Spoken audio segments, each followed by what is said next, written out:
Put some fire on! I need you over there!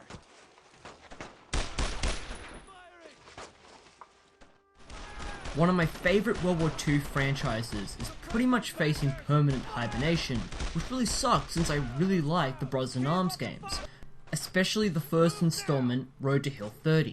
It's a great combination of modern FPS design and fast-paced real-time strategy alongside a powerful story. It's easily one of the best and most overlooked titles in the first-person shooter genre, and there's very few games like it. That's a damn shame. The story is easily one of the franchise's strongest components. It follows an American paratrooper, Sergeant Matt Baker, a newly appointed squad leader who has to lead his men through D-Day and onwards. His new command isn't something he's particularly thrilled about. The orders and decisions he makes will decide who lives and dies, and for Baker, these guys are his family, his brothers in arms.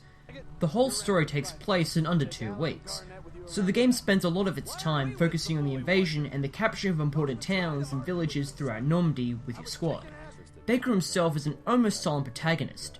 In-game, he only talks when giving orders and spouting off some narration between levels. I realized that nothing in my life before had really meant anything. Until now. Now, it isn't necessarily a bad thing in a dialogue-rich story for the main character to be mostly mute, but you have scenes where your squad mates are talking directly at you, and your only response is more silence.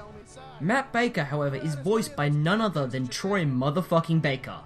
This was actually his first major video game role, which I think is pretty awesome. Anyhow, Troy brings his A-game to the role with a great level of passion and dedication in his few scenes. The other characters are members of your squad. About half of them get solid characterization. Easily the best are the badass Sergeant Hasey and Red, who plays a more prominent role in later installments. The rest are mostly there to bite the big one in the more dramatic moments. This can leave scenes where characters will violently die and you just wonder, what was his name? Some of the more important characters like Leggett are moved to the sidelines of the game, blocking any kind of player-character relationship. Still though, everyone's voiced surprisingly well. You can easily see the dialogue in a HBO series like Brothers in Arms, which the game takes more than a little bit of influence from. If you're going into Brothers in Arms expecting a deep and complex squad-based strategy game like Rainbow Six or Operation Flashpoint, you're going to be very disappointed.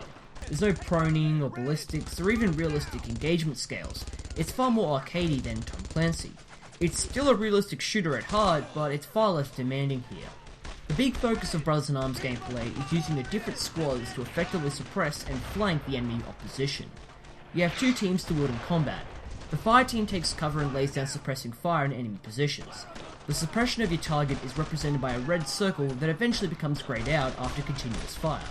Once suppressed, they're unable to accurately fire back, allowing you to move to another position. Fire teams don't actually eliminate the enemy opposition, they just allow your assault teams to flank around their cover to clear them out. Assault teams do just that, assault the enemies in close combat with heavy weapons and grenades.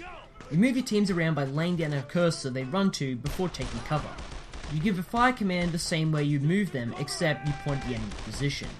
A far more riskier move is ordering your troops to rush the enemy position. This has them go full CQC on some Nazis, though it's often far too costly, especially if it backfires. Generally, your teammates are fairly competent in following out your orders. The simplistic command structure and their effectiveness stops you from getting bogged down having to reissue the same orders. It can be annoyingly easy, however, to give a move order instead of a fire order, putting your troops in needless danger. If your troops do die, they're just gone for a level, leaving you slightly weaker. When your troops are actually taking damage, you'll be prompted with who's getting hit, which is really helpful. This is the basic formula throughout the game. You engage the enemy while taking cover and directing your troops, all the while finding the best environmental route that will allow you to flank and eliminate the suppressed enemies. Some would consider this a negative in how limiting it is. Basically, you just suppress some Germans while taking cover to then move around before hitting them, but the different levels, objectives, environments, and ever-changing cinematic flair keeps the game both engaging and entertaining. Incredibly, the environments are faithfully portrayed in the game, giving a deep sense of historical accuracy to the French Normandy setting rarely expanded upon in most World War II games. The developers themselves visited Hill 30 as well as other noteworthy sites in the development of the game, but because of its rural setting, you'll be spending a lot of time rushing across fields and storming small villages and farms. Only a couple of times do you actually move into an urban setting, which is appropriately harder with the cramped conditions.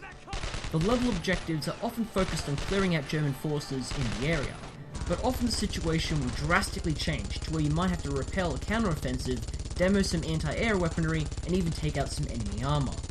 A few times in the campaign you'll gain command of a tank that's able to suppress and destroy enemies in cover. Tanks work the same as directing a squad, and the sections are pretty awesome, but are rather easy with how you run over everything in your way. Occasionally you get a great combination of the cinematic flair and the fast-paced tactical gameplay.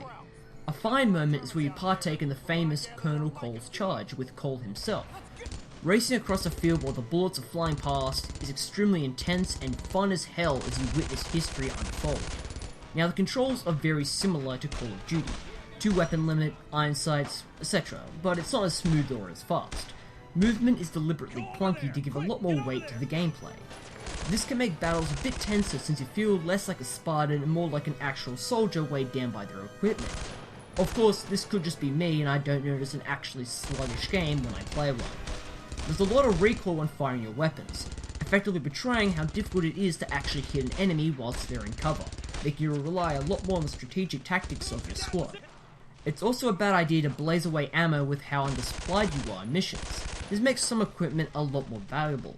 The Thompson is an excellent anti-personnel weapon, but you're greatly restricted in the few clips you actually have. The M1 Garand is an excellent rifle, but not very good in close quarters.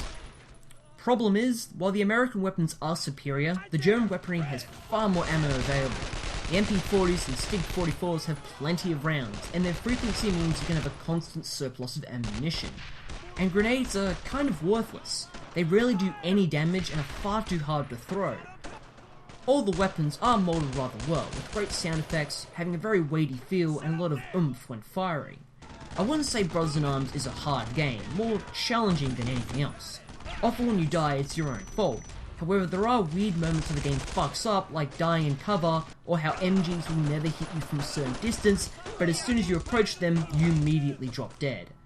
And while the tactics you use are pretty cool, the Germans never do anything besides staying in fixed positions unless prompted. Graphically, the game is still pretty good. The foliage and weather effects look great, and other environmental effects like the dirt flying up with an explosion, often covering the player's screen, is very immersive, as is the very reserved soundtrack that only occasionally punctuates the game, leaving the background noises to set the tone and mood. Small details like the rain making a small ting when hitting your helmet really sells the action on display. Overall, I don't have many problems with the game. It feels very rewarding and satisfying completing the levels. The story and the setting feel authentic and memorable, which is more than you can say for most games. Interesting enough, the Xbox version is somewhat better than the PC counterpart, with a solid local multiplayer mode and much better compatibility. It's up to you whether you want better graphics or fewer crashes. Either way, this game is great and comes highly recommended.